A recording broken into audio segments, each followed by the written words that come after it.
ప్రభు నామానికే మహిమ కలుగునుగాక.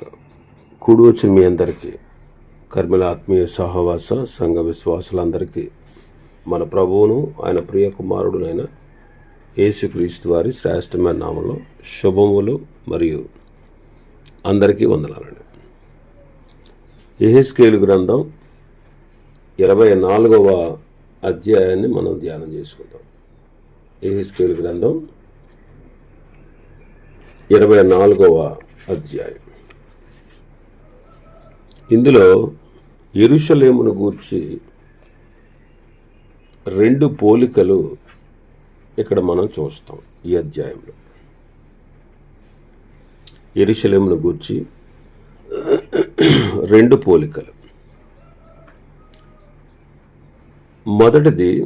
మొదటి అధ్యాయం మొదటి వచనం నుంచి 14వ వచనం వరకు చూస్తే మడ్డి కొండ, దాన్ని గూర్చి మనం చదువుతాం. మొదటి రెండు వచనాలు: 9వ సంవత్సరము 10వ నెల 10వ దినమున యెహోవా వాక్కు నాకు ప్రత్యక్షమే ఇలాగ సెలవిచ్చెను. నరపుత్రుడా, ఈ దినము పేరు రాసి ఉంచుము, నేటి దినము పేరు రాసి ఉంచుము. ఈ దినము బబులోను రాజు యెరూషలేము మీదకి వచ్చుచున్నాడు. 9వ సంవత్సరము 10వ నెల 10వ దినము యెహోవా వాక్కు యెహెజ్కేలుకు ప్రత్యక్షమైంది. ఆయన అంటున్నారు, ఈ దినాన్ని రాసి ఉంచు, ఎందుకంటే ఈ దినము బాబెలు రాజు యెరూషలేము మీదకి వస్తున్నాడు. బాబెలు రాజు యెరూషలేము మీదకి వస్తున్నాడు. రాజుల 2వ గ్రంథం 25వ అధ్యాయం మొదటి వచనం. రాజుల 2వ గ్రంథం 25వ అధ్యాయం మొదటి వచనం.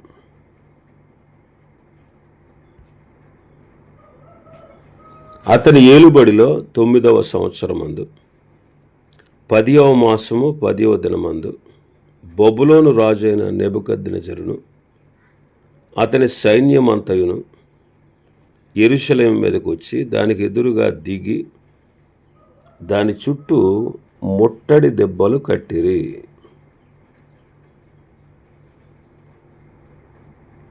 ముట్టడి దెబ్బలు కట్టిరి.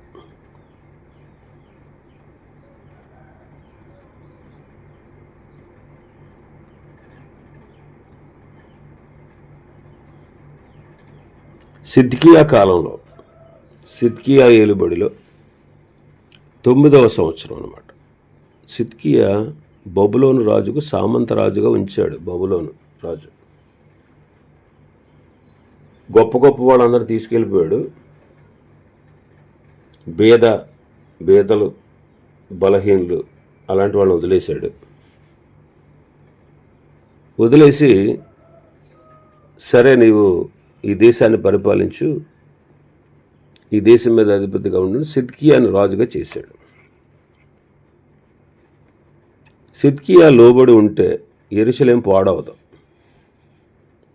సిద్కియా విధేయుడిగా ఉంటే యెరూషలేము కాల్చబడకుండా ఉండేది. కానీ సిద్కియా తిరగబడ్డాడు. యెరూషలేము కాల్చబడుటకు అతడే కారణమయ్యాడు. అతడి ఏలుబడిలో 9వ సంవత్సరం 10వ నెల 10వ దినము అక్కడ చెరలో ఉన్నటువంటి యెహెజ్కేలుతో ప్రభు చెప్తున్నారు, బాబు ఈ దినం రాసి ఉంచు. ఆల్రెడీ అప్పటికే 2 సార్లు నెబుకద్నెజరు యెరూషలేము మీదకు దండెత్తి వచ్చాడు. కొంతమందిని చెర తీసుకెళ్ళిపోయాడు.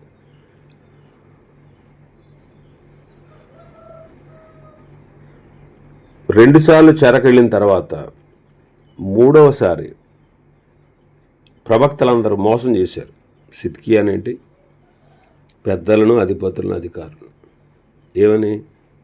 నెబుకద్నెజరు రాజు ఈ దేశం మీదకి దండెత్తి రాడు, తీసుకుపోయిన వాళ్ళందరినీ తీసుకొస్తాడు. మందిర ఉపకరణాలు తీసుకుపోయాడు కదా, అవి కూడా తీసుకుని వచ్చేస్తాడని ఇలాగా దొంగ ప్రవచనాలు చెప్పారు. అలా నమ్మి సిద్కియా ఐగుప్తును ఆశ్రయించి, ఐగుప్తు కూడా తెలివితేటలుగా, ఐగుప్తు దేశం కూడా ఏం చేసిందంటే ఈ దేశాన్ని కలుపుకుని బబులోను రాజు మీద యుద్ధం చేద్దాం, బబులోనుని గెలుద్దాం అని ఐగుప్తు ప్లాన్ అన్నమాట. కాబట్టి ఐగుప్తుతో ఇశ్రాయేలీలు కలిసి, యోధా రాజ్యం కలిసి సిద్కియా మీద తిరుగుబాటు చేశారు. కానీ ప్రభు ఏది చెప్పాడు అదే జరుగుద్ది, వాళ్ళు అనుకున్నట్టు జరగదు. అతడు వచ్చి 2 సంవత్సరాలు ముట్టడేశాడు, యెరూషలేమును నాశనం చేశాడు. దీనికి ముందు చాలామంది యెరూషలేము మీద దాడి చేశారు. ఐగుప్తు రాజు అయినటువంటి శేషకు 929వ సంవత్సరంలో క్రీస్తు పూర్వం, ఇశ్రాయేలు రాజు అయినటువంటి యోవాషు క్రీస్తు పూర్వం 797లో, పెకహ్యా, రెమల్యా అనే రాజులు, ఇశ్రాయేల్ రాజులు వీళ్ళు కూడా క్రీస్తు పూర్వం 734లో, ఆ తర్వాత నెబుకద్నెజరు 597లో దాడి చేశారన్నమాట. అయితే క్రీస్తు పూర్వం 586 సంవత్సరంలో నెబుకద్నెజరు రాజు పూర్తిగా దాన్ని ముట్టడి వేశాడు. 9వ సంవత్సరం 10వ నెల 10వ దినం. ఈ సంవత్సరంలో ముట్టడి వేసి దాడి చేసి పాడు చేసినంతగా ఎప్పుడు కూడా జరగలేదు. ఇది భయంకరమైనటువంటి దాడి అన్నమాట. అందుకే యూదులు 10వ నెల 10వ దినాన ఉపవాసం ఉంటారు, దానిని ఆచరిస్తారు అన్నమాట. జకర్యా గ్రంథం 8వ అధ్యాయం 19వ వచనం. సైన్యములకు అధిపతి యెహోవా ఆజ్ఞయించినదేమనగా 4వ నెలలోని ఉపవాసము, 5వ నెలలోని ఉపవాసము, 7వ నెలలోని ఉపవాసము, 10వ నెలలోని ఉపవాసము యోధా ఇంటి వారికి సంతోషమును ఉత్సాహమును పుట్టించు మనోహరమైన పండుగలగును. మనోహరమైన పండుగలు అంట ఏంటి? 4వ నెల, 5వ నెల, 7వ నెల, 10వ నెల వారు చేసే ఉపవాస దినాలు అన్నమాట. ఈ భయంకరమైన దాడి దేనితో పోల్చబడిందంటే మడ్డికొండ ఉపమానంతో పోల్చబడింది. ఇంతకుముందే కొన్ని ఉపమానాలు ప్రభు యెహెజ్కేలు ద్వారా చెప్పారు. 15వ అధ్యాయంలో ద్రాక్ష చెట్టును గూర్చిన ఉపమానం, 17వ అధ్యాయంలో పక్షిరాజు ద్రాక్షావళిని గూర్చిన ఉపమానం, 19వ అధ్యాయంలో సింహములను గూర్చిన ఉపమానం, 24వ అధ్యాయంలో మడ్డికొండను గూర్చిన ఉపమానం. 3-4 వచనాలు చదివితే, మరియు తిరుగుబాటు చేయు ఈ జనులను గూర్చి ఉపమాన రీతిగా ఇట్లు ప్రకటించుము. ప్రభువైన యెహోవా సెలవిచ్చినదేమనగా, కొండను తెచ్చి దానిలో నీళ్లు పోసి దానిని పొయ్యి మీద పెట్టుము. తొడజబ్బ మొదలగు మంచి మంచి ముక్కలు అన్నీ చేర్చి అందులో వేసి మంచి ఎముకలను ఏరి దానిని నింపు. కొండను తెచ్చి దానిలో నీళ్లు పోసి మాంసం అందులో వేయాలి, మాంసం ముక్కలు వేయాలి, ఎముకలు, మంచి మంచి ఎముకలు వేయాలి. ఆ కొండ ఏంటి? లోగడ మనం 11వ అధ్యాయంలో ధ్యానం చేసాం. 11వ అధ్యాయంలో చూస్తే, ఈ పట్టణము పచన పాత్ర అని, మనం మాంసమని, ఇండ్లు కట్టుకోవాల్సిన అవసరం లేదని చెప్పుకున్నారు. ఆ పట్టణంలో పాపాన్ని యోచించి దురాలోచన చేస్తూ ఉన్నారు. ఈ పట్టణము పచన పాత్ర, మనం అందరం మాంసం అన్నారు. అంటే దీని అర్థం ఏంటి? పట్టణం అంటే యెరూషలేము, యెరూషలేము పచన పాత్ర, మనము మాంసము అన్నారు.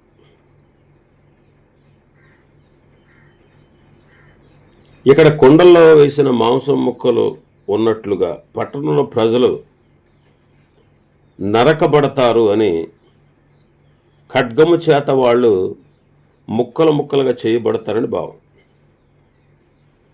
ఇక్కడ మందలో శ్రేష్టమైన వాటిని తీసుకో, మంచి ఎముకలు అందులో వెయ్యి, అది ఉడికించు అంటారు. అది పొయ్యి మీద పెట్టాలి.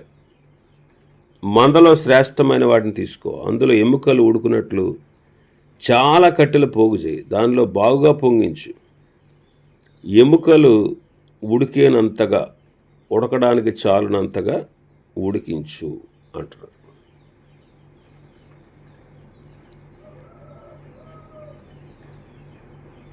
యోధా జనాంగం, అందులో ఉన్న శ్రేష్ఠులు అనగా అధిపతులు, వీళ్ళందరి పరిస్థితి ఎలా ఉందంటే వీళ్ళందరూ కూడా మడ్డి కలిగిన కుండలాగా ఉన్నారు. 6వ వచనంలో చూస్తే, కాబట్టి ప్రభువైన యెహోవా సెలవిచ్చినది ఏమనగా, నరహంతకులున్న పట్టణమునకు శ్రమ, మడ్డి గలకుండా మానకుండా మడ్డి కలిగి ఉండకుండా నీకు శ్రమ. చీటి దాని వంతున పడలేదు, వండిన దాన్ని ముక్క వెంబడి ముక్కగా దానిలో నుండి తీసుకొని రమ్ము. దాని చేత చిందింపబడిన రక్తం దానిలో కనబడుచున్నది. మట్టితో దానిని కప్పివేయినట్లు దానిని నేల మీద కుమ్మరింపక ఒట్టి బండ మీద దానిని చిందించాను. కావున నా క్రోధం రానిచ్చి నేను ప్రతీకారం చేయనట్లు అది చిందించిన రక్తము కప్పబడకుండా దానిని ఒట్టి బండ మీద నేను ఉండనిచ్చేదిని. ప్రభువుని యెహోవా సెలవిచ్చినదేమనగా, నరహంతకులున్న పట్టణమునకు శ్రమ, నేనును విస్తరించి కట్టెలు పేర్చబోచున్నాను. చాలా కట్టెలు పేర్చుము, అగ్ని రాజబెట్టము, మాంసము బాగా ఉడకబెట్టము, ఏమీ ఉండకుండా ఎముకలు పూర్తిగా ఉడికినట్లు చారు చిక్కగా దింపు. ఇక్కడ నరహంతకులున్న పట్టణమునకు శ్రమ, మడ్డి కలిగి ఉండకుండా నీకు శ్రమ అంటున్నాడు. అంటే యోధా రాజులు చేసినటువంటి నరహత్యలను బట్టి ఈ శిక్ష వచ్చింది. యోధా రాజులు చేసినటువంటి నరహత్యలను బట్టి ఈ శిక్ష యెరూషలేము మీదకి వచ్చింది. మనష్షే అనేవాడు, హిజ్కియా కుమారుడైన మనష్షే, యెహోవా దృష్టికి చెడు నడత నడిచి యోధా వారిని పాపంలో దింపింది కాకుండా యెరూషలేములో ఈ కొన నుండి ఆ కొన వరకు రక్తముతో నిండునట్లు నిరపరాధుల రక్తమును బహుగా ఒలికించాను. రాజుల 2వ గ్రంథం 21వ అధ్యాయం 16వ వచనంలో మాట చదువుతాం. ఇంకా మనం చూస్తే 24:4, అతడు నిరపరాధుల రక్తముతో, రాజుల 2వ గ్రంథం 24వ అధ్యాయం 4వ వచనం, అతడు నిరపరాధుల రక్తముతో యెరూషలేమును నింపినందున అది క్షమించుటకు యెహోవాకు మనస్సు లేకపోయాను.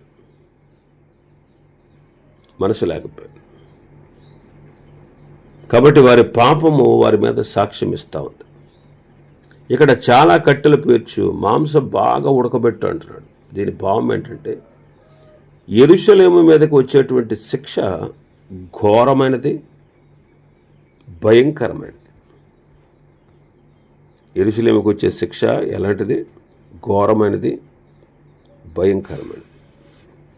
రాజుల 2వ గ్రంథం 21వ అధ్యాయం 12వ వచనంలో మనం చదువుతాం, వినువారు 2 చెవులు గింగురు మరణంత కీడు యెరూషలేము మీదకి, యోధా వారి మీదకి నేను రప్పిస్తాను అంటాడు. యెరూషలేము వాసులు అంటే వినేటువంటి వారి యొక్క 2 చెవులు గింగురు మరణంత కీడు యెరూషలేము మీదకి రప్పిస్తాడు.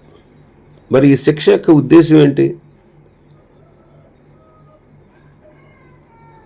దానికి కలిగినటువంటి మస్టును మడ్డి పోవునట్లు వేడి చేయుము అంటున్నాడు 11వ వచనంలో.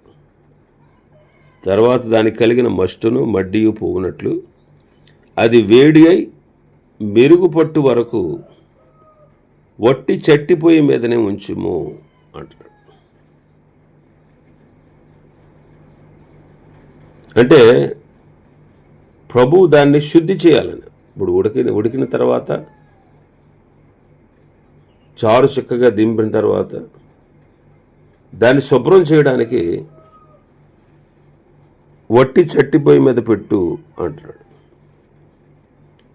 అంటే నా హస్తము నీ మీద పెట్టి క్షారము తీసేసి నీలో మస్టు తొలగించి నిర్మలము చేసి నీలో ఉన్న తగరమంతా తీసేస్తానంటాడు కదా మలాకి గ్రంథం 3వ అధ్యాయంలో. సామెతల గ్రంథకర్త అంటాడు, వెండిలో మస్టు తీసివేసిన తర్వాత పుటము వేయవాడు పాత్ర ఒకటి సిద్ధపరుస్తాడు.